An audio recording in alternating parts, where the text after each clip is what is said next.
नमस्कार मित्रांनो, मी प्राजक्ता. कसे आहात तुम्ही सगळे? मजेत ना? मित्रांनो, आंब्याचा सीझन आलाय. आता तुम्ही मार्केटमध्ये बघू शकता की तुम्हाला आता आंबे दिसतील. तर आज आपण जी रेसिपी बनवणार आहोत ती आहे आमरस आणि पुरी. तर चला तर मग आज आपण बनवूया आमरस पुरी. आणि याच्यासाठी आपल्याला लागणारं साहित्य आहे आंबे. तुम्हाला जेवढा आमरस बनवायचा आहे तेवढे, वेलची, साखर, दूध, केशर, बदाम आणि पिस्ता. हे ऑप्शनल आहेत, तुम्ही टाकू शकता किंवा स्किपही करू शकता. आता इथे मी 1 कप दुधामध्ये थोडंसं केशर टाकून ठेवलंय, म्हणजे आपली आमरसाचं प्रोसेस होईपर्यंत याला तोपर्यंत खूप छान रंग येईल. आता आपण आंबे कट करून घेतलेले आहेत आणि आपण आता त्यातला गर काढतो. एक एक करून आपण गर काढलेला आहे. आंबे बघूनच एवढं टेम्पटिंग वाटतं ना की राहवतच नाही, असं वाटतं की घ्यावं आणि खावं. पण आज आपण त्याचा आमरस बनवूया. आपण पूर्ण व्यवस्थित त्याचा चमच्याने गर काढून घेतोय. खूप सोपी आणि सुंदर रेसिपी आहे. प्रत्येकाने घरी ट्राय करून बघायला पाहिजे. अशा प्रकारे आपण सगळा जो गर आहे तो काढून घेतलेला आहे.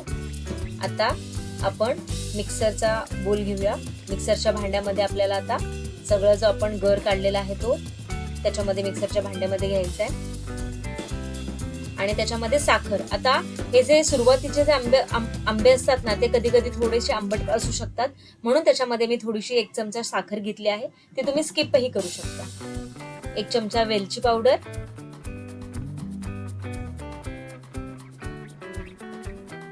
आणि आता आपण ह्याच्यामध्ये दूध मिक्स करतोय, ज्याच्यामध्ये आपण थोडंसं केशर टाकलं होतं ते 1 वाटी मिक्स करतोय.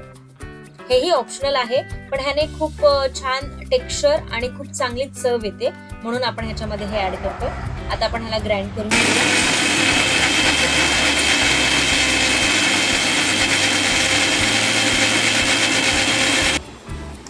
आता इथे आपण बघू शकता आपला आमरस तयार आहे. इथे पाणी वगैरे ऍड करायची गरज नाही, आपण ऑलरेडी त्याच्यामध्ये दूध टाकलंय. आणि अशा प्रकारे आपला आमरस तयार आहे. बघा किती सुंदर टेक्स्चर आलेलं आहे आणि बघूनच असं वाटतं की कधी खावं असं. आता आपण पुरीचं पीठ मळायला घेऊया. आमरस आणि पुरी ही एक जोडी असते, त्याच्यामुळे पुरी तर पाहिजेच आमरसासोबत. तर मी इथे गव्हाचं पीठ घेतलंय, त्याच्यात थोडं चवीनुसार मीठ, आणि पुऱ्या आपल्या खुसखुशीत होण्यासाठी ना मी त्याच्यामध्ये पाव कप रवा टाकलाय. तो तुम्ही स्किप करू शकता, पण याने आपल्या पुऱ्या खूप छान फुलतात आणि खुसखुशीत होतात. आणि आपण जसं ऍज युज्युअल चपातीचं कणिक मळतो तसंच मळायचंय. पण हे कणिक मळताना आपल्याला थोडंसं घट्ट मळून घ्यायचंय, पातळ करायचं नाहीये. पुऱ्यांचं कणिक मळताना शक्यतो ते घट्ट ठेवावं. आणि व्यवस्थित आपण सगळं कणिक मळून घेतोय. इथे बघा मी कणिक किती घट्ट मळून घेतलंय. आणि कणिक मळून झाल्यावर आपण 5 ते 10 मिनिटं त्याला ठेवूया असंच. आणि आता आपण पुऱ्या लाटायला घेतोय. पुऱ्या ऍज युज्युअल आपण मोठ्या मोठ्या चपात्या करून त्याला साच्याने आपण त्याचे राऊंड कट करू शकतो किंवा असेही करू शकतो.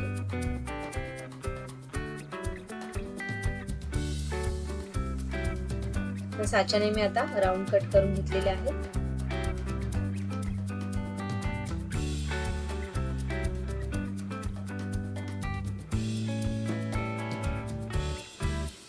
आमरसासोबत पुरी हाच एक प्रकार खूप सुंदर लागतो, त्याच्यामुळे आपण पुरीच करतो. आणि आता आपण पुऱ्या तळून घेतोय. मस्त पुऱ्या बघा कशा फुलतायत. आणि ह्या पुऱ्या अशाच राहतात, जेव्हा आपण ह्याच्यामध्ये रवा टाकतो ना, ह्या अशा पुऱ्या मान नाही टाकत, अशाच व्यवस्थित राहतात. अशा प्रकारे आपण पुऱ्या तळून घेतोय.